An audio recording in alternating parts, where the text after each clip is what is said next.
Hi all, welcome back to our grammar video number 3, and we're going to be talking about pronouns today. We're going to be focusing on a lot of things, so it's probably going to be a little bit of a longer video, but it's important to take really careful notes and be able to, by the end of the video, differentiate between these different types because we are going to be adding on a lot of different types of pronouns. So today we're going to be looking at antecedents, as well as personal, possessive, reflexive, and intensive pronouns. All right, so let's get started with pronouns. Now, pronouns are words that are used to replace nouns or other pronouns.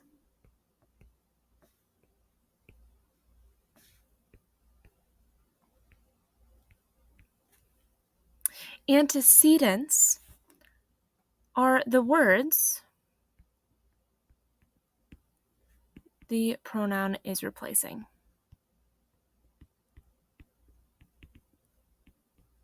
We're going to see an example of this in the 2 sentences down below. It's really important that you write these 2 sentences out and then annotate like I'm doing on the screen so you can really see these pronouns and antecedents at work here. John won the marathon. He ran it in record time. When I look at this sentence, as a writer, I could have done the following. John won the marathon. John ran the marathon in record time. But over time, that would be really boring to read. And it would be really simple writing. And that's why we have pronouns to replace those nouns or pronouns to kind of make our writing more interesting, right? So when I look at this sentence, I know that he is referring to John. That's why it's really important to use pronouns carefully in our writing, because when we're writing, we don't want to just throw he or she randomly into our work when it's not clear who we're speaking about.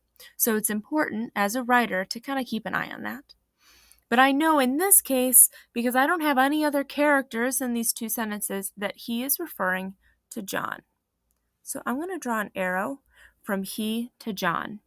In this case, he is my pronoun, and John is my antecedent, right? That's a proper noun. It's a name of someone. So we know he is replacing John. Won the marathon. Marathon is another noun, right? It's a thing. And I know the it in the second sentence is referring to the marathon. So it is another pronoun because it's replacing the noun of marathon. So marathon is my antecedent. It's coming before the pronoun and helps clarify what the pronoun is talking about. Our first type of pronouns that we're going to be talking about here are personal pronouns. The first step that I really want to make sure that you do here is that you are writing down the definition of the pronoun. And personal pronouns refers to the one who is speaking, so that's in first person. The one is spoken to, second person, or the one spoken about, third person. This also kind of comes in handy when we're thinking about the point of view of a story. So when I ask you, oh, what's the point of view? And you say, oh, I know that the character is using the word I all the time. It's coming from their perspective. They're not speaking and saying I, they are just stating it as I. I know it's in first person point of view. Personal pronouns are what helps us determine what point of view is. So in this box, I'm going to jot down some of those words, those personal pronouns that we see in our writing or in our reading. So when we're talking about first person, we're looking at words like I, me, we, and us. Second person would be you. That's a personal pronoun. And then third person, personal pronouns would be he, him, she, her, they, them, and it. That's our list of personal pronouns. So when we're reading something and we're trying to identify the type of the type of pronoun, and it's one of these words, we know it's a personal pronoun. Next on our list, we have possessive pronouns, and possessive pronouns are used to show ownership or possession of something in relationship to a person or an animal. You can definitely summarize this definition in your own words that might help you remember it a little bit more. But I want to take a look at some of the most common types of possessive pronouns. We have words like mine and yours, or even your, its, or ours. We have his, hers, and theirs. Right? All of these pronouns show the relationship of something to someone else because they have it, they possess it, or it's theirs. We're down to our last two pronouns of this video, reflexive pronouns and intensive pronouns. And we're going to start with reflexive pronouns. A reflexive pronoun refers to the subject and functions as a complement or an object of a proposition. You might read that and be like, I don't know what half of those words mean that you just wrote down. Let's break it down a little bit more simply and start with this. All reflexive pronouns end with self or selves. Either of those two. Okay. So anytime you are looking at a pronoun and you're like, I don't know what it is, if it ends with self or selves, it's either going to be a reflexive or an intensive. Now, what's important to remember about reflexive pronouns is just like a reflection, you want to think mirror. It is reflecting back another pronoun.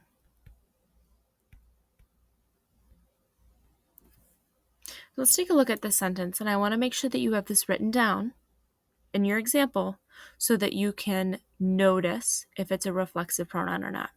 She looked at herself in the mirror. What is that pronoun here? Herself. I also have she, but this is just a personal pronoun. But herself is reflecting back to she. I cannot remove a reflexive pronoun from a sentence, or else it wouldn't make sense. She looked at who in the mirror? Herself. Intensive pronouns are very similar to reflexive pronouns in the way that they both end in self or selves. What's the difference, you may ask, if they're going to be the exact same words? Herself, himself, themselves. It's the way that they function in a sentence. So an intensive pronoun, just emphasizes a noun or another pronoun.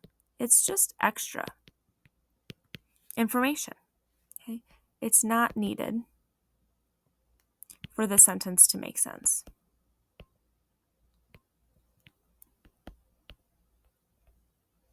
Let's take a look at this sentence down below and we can see it in action. She completed the lab herself. I know herself is automatically going to be the pronoun, but how do I tell the difference between the reflexive pronoun and the intensive pronoun? I don't actually need herself for the sentence to make self. She completed the lab. Who completed the lab? She did, because it says so at the beginning of the sentence. It's just emphasizing that she just did it herself. It's only extra information. If you can remove herself from the sentence, it's going to be intensive. So just as a reminder, and if you want to summarize this in your writer's notebook, I think this is a super helpful hint. If you can remove the word and the sentence makes sense, it is intensive. If you cannot remove the word, the sentence no longer makes sense. You do not know who the speaker is speaking about. It is reflexive. All right, let's dive into practicing identifying these pronouns. Remember, this is our third to last step in these videos. So the first thing that we're going to do is we're going to identify all of the pronouns, and then we're going to write down the type of pronoun that we have learned about. I am teaching myself how to play the piano. Remember to write that sentence down in your notebook, and we're going to dive into this. So I already know that I is going to be a pronoun. I remember that from the beginning of this video. When I look through the rest of these words, it looks like the only other pronoun I have in the sentence is myself. I know I is personal. It's a personal pronoun. What's tricky here is myself. I cannot remember if myself is reflexive or intensive. So I'm going to go through that process of figuring out if I can remove this word from the sentence or not. I am teaching how to play the piano. I don't know who I am teaching to play the piano. Maybe I'm teaching my younger brother, or maybe I'm teaching my uncle. So I know that I need myself in this sentence. So it is going to be reflexive because I cannot remove that from the sentence and have it make sense. Owen wrote that poem himself. When I look at this sentence, Owen here is, remember, functioning as an antecedent. We learned that at the beginning of this video. So Owen here is a proper noun. It's not a pronoun, but I know it's an antecedent. But I look at the rest of the sentence, himself. If I just, Owen wrote that poem, I don't need himself. It's a pronoun, but it's going to be intensive. I am so excited to go to their concert. Well, just like above, I is a personal pronoun. And when I look through the rest of the sentence, it looks like the only other pronoun here is their. And because it's showing possession, the concert is theirs. This is going to be a possessive pronoun. Great, we're at the second to last step. So now it's your turn to write two different sentences. These are some of the rules. It's going to be very easy to include personal pronouns in a sentence. So you're going to do that automatically. The special things that I want you to try to include is at least one possessive pronoun. You can look at that list we have from earlier in the video. And then I also want you to try including a reflexive or an intensive pronoun in another sentence.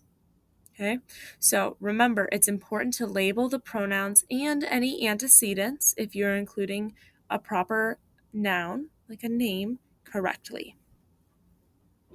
Now that you're finished, it's time to head to Teams and then complete the video number 3 pronoun survey for credit.